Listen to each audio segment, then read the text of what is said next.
Self-awareness is seen as a predominantly positive trait.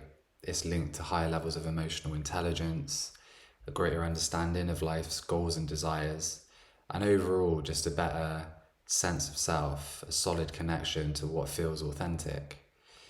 But can self-awareness ever become detrimental? Can you have too much self-awareness? In this video, I'll look at self-awareness and its shadow, as well as its light, to give a better understanding of what the pitfalls are when cultivating higher levels of awareness of the self and your surroundings. I've been cultivating self-awareness for a long time now, and I definitely have a bias towards seeing more self-awareness as a good thing. I'm very introspective as a person. I've been meditating for almost 10 years, and I do my best to know myself.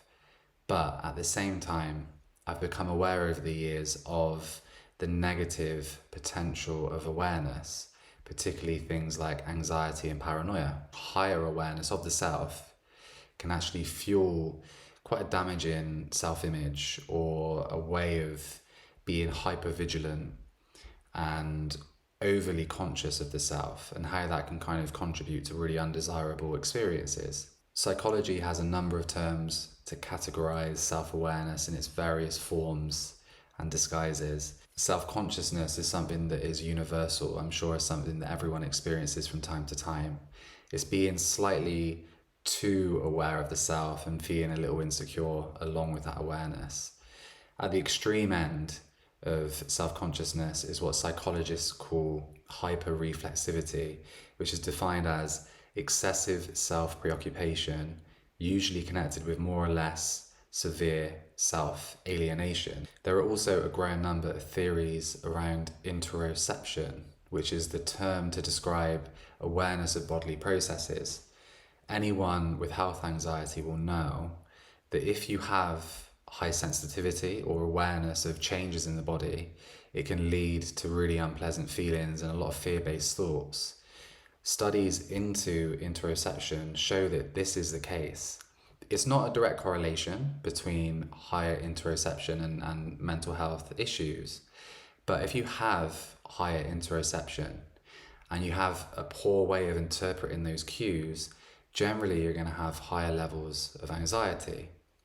On the flip side, people with low interoception have been shown to have more predominance of depression. The idea of feeling nothing could potentially have its own feedback loop in the body. Clearly, awareness is a carrier of information. What you do with that information, how you interpret it, makes all the difference. Enter mindfulness. Greater Good defines mindfulness as maintaining a moment-by-moment awareness of our thoughts, feelings, bodily sensations, and surrounding environment through a gentle, nurturing lens. In Buddhism, mindfulness is interdependent with other qualities such as acceptance and equanimity. The Buddha knew that high levels of self-awareness without those qualities could become detrimental. It's important to note that Greater Good also add in their definition that mindfulness also involves acceptance, meaning we pay attention to our thoughts and feelings without judging them, without believing, for instance, that there's a right or wrong way to think or feel in a given moment. When we practice mindfulness, our thoughts tune into what we're sensing in the present moment, rather than rehashing the past or imagining the future. This is really crucial because if you are embarking on a journey of cultivating self-awareness, you probably have practices that will increase your awareness of yourself and your own processes, be it therapy, be it meditation, even wakeful mindfulness or journaling. You're making the conscious effort to dig in to the unconscious, and that will surface a lot of material, be it troubling memories or patterns of behavior that are really undesirable and kind of make you mildly hate yourself. Although maybe that's just me. Without equanimity, that can really start to play with your self-esteem. It takes a lot to hold the information that is there. There's a reason that we have defense mechanisms to avoid looking at the shadow of ourselves. In order to transmute the shadow, to bring forward that contents and to transform it, we have to have a degree of equanimity, not judgment. Now you can imagine if you're making a lot of effort to increase your self-awareness and you're judging that, as good or bad. You're going to become very egotistical and narcissistic to some extent, or you're going to have very low self-esteem. Why this is so challenging is because mindfulness is a skill to be refined. Judgments are very, very subtle thought forms. They're not easy to detect. They're a form of metacognition. If you've had any practice with meditation, you may at times have noticed that when you're sat in meditation, you start to develop a commentary about the meditation. But sometimes that becomes invisible. It has a disguise that is able to evade detection because it sounds like just part of the experience. Like you might think, oh yeah, I'm meditating really well right now, or I feel so calm right now, until you just suddenly notice that that is a very subtle veil over the direct experience of feeling calm or feeling zen. If you're constantly scanning the self and creating a commentary or metacognition that is judgmental, you can quickly form a spiritual ego around the whole process, and being self-aware becomes part of your ego's identity. So as your awareness improves, so does your level of judgment, and that can lead to hyperreflexivity, paranoia, anxiety. You have more data to interpret, and you're choosing to interpret it, albeit unconsciously or subconsciously, in a way that makes it good or bad. Now you can imagine with more data that's good or bad, you create more judgment and more kind of internal angst. There's another term in psychology known as self-monitoring, which is basically where you have a certain level of self-awareness, but it's done under the guise of avoiding some kind of undesirable behavior or overtly being vigilant towards how you're being in a certain situation. This is also something to avoid and can come from underlying beliefs around what it means to behave in different ways.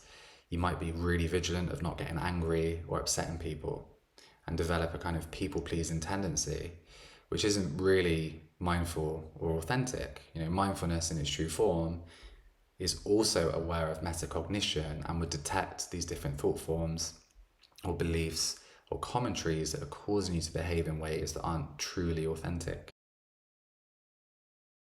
This moves us on to instinct and the centipede effect, which is a term coined by psychologist George Humphrey in the 1920s.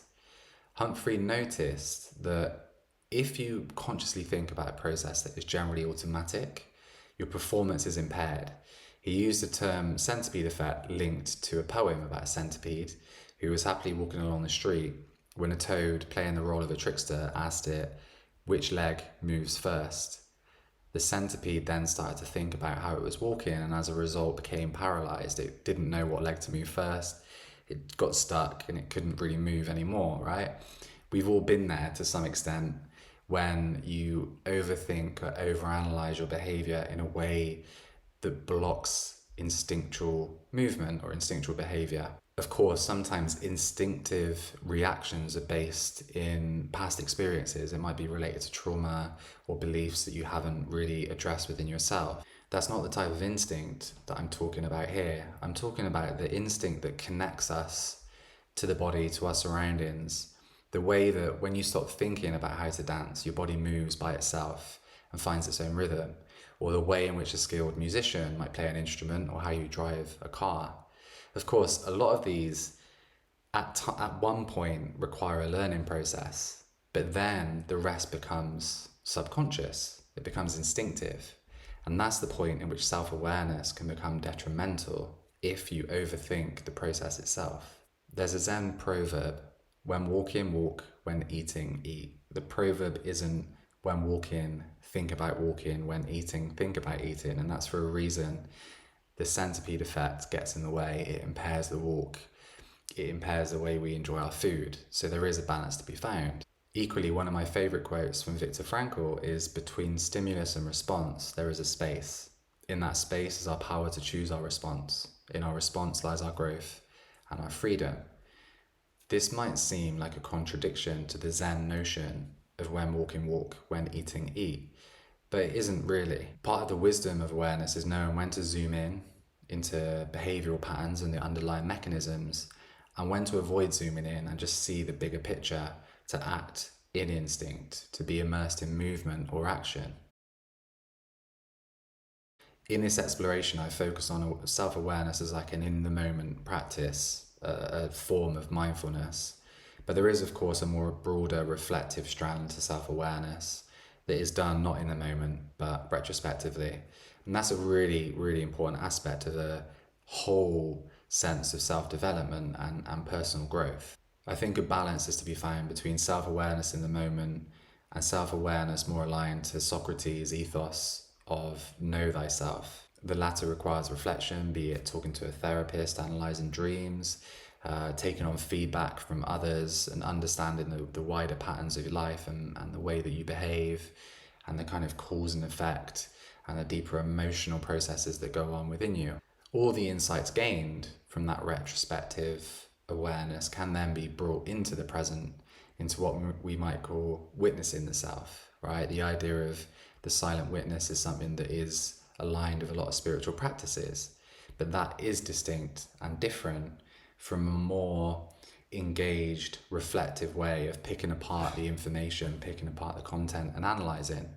Try to do that in the moment and you get stumbling blocks along the way, the centipede effect in full motion. Having experienced many traps of self-awareness and the way that my ego can conceptualize it as a practice, and then I just get kind of self-indulgent and stuck in metacognition rather than just present to my mind and to my body and to what is going on in the moment, I've come to realize that the best option is to focus on the qualities of compassion, acceptance, and non-attachment and equanimity, not to try to be self-aware. Because often when you try to be self-aware, the ego hijacks the process and then it becomes, a weird play of like mental commentary and interpretation. By cultivating awareness, we don't want to create a sense of hypervigilance, hyperreflexivity, or self-consciousness, which means that as we do the work on cultivating awareness, we also want to make sure compassion and acceptance is at least matching that, if not exceeding it, in order to be with that higher level of awareness without just ending up becoming highly judgmental with it, which is easier said than done, and when I say judgmental, I don't even mean as a kind of character defect, but just the way that the mind seemingly by itself, without much prompting, will make rapid fire judgments. One of the traps with self-awareness is that it can give a sense of control, and that's why it's so alluring, right? The idea of being able to understand all the kind of mysterious processes that go on and contribute to your behavior, well, that's really appealing because it makes you feel like you're the one in control, but that's only a very small part of the process. There's a lot that is always going to be outside of control and always unconscious to different degrees. And self-awareness in many ways has to find its place, as a practice. True spiritual growth is about surrender and not control. And part of the process of surrender is letting go of judgments, letting go of metacognition, letting go of commentaries about whatever is seen or witnessed through cultivating self-awareness. Ultimately, when you find a balance between understanding the wisdom of Frankl's idea of finding the space between stimulus and response, and when you cultivate the ability to just walk or just eat, eventually awareness and the self, being and doing, all kind of merge into one. They're no longer so distinct and mechanical and actually become even more beneficial because they're fully integrated.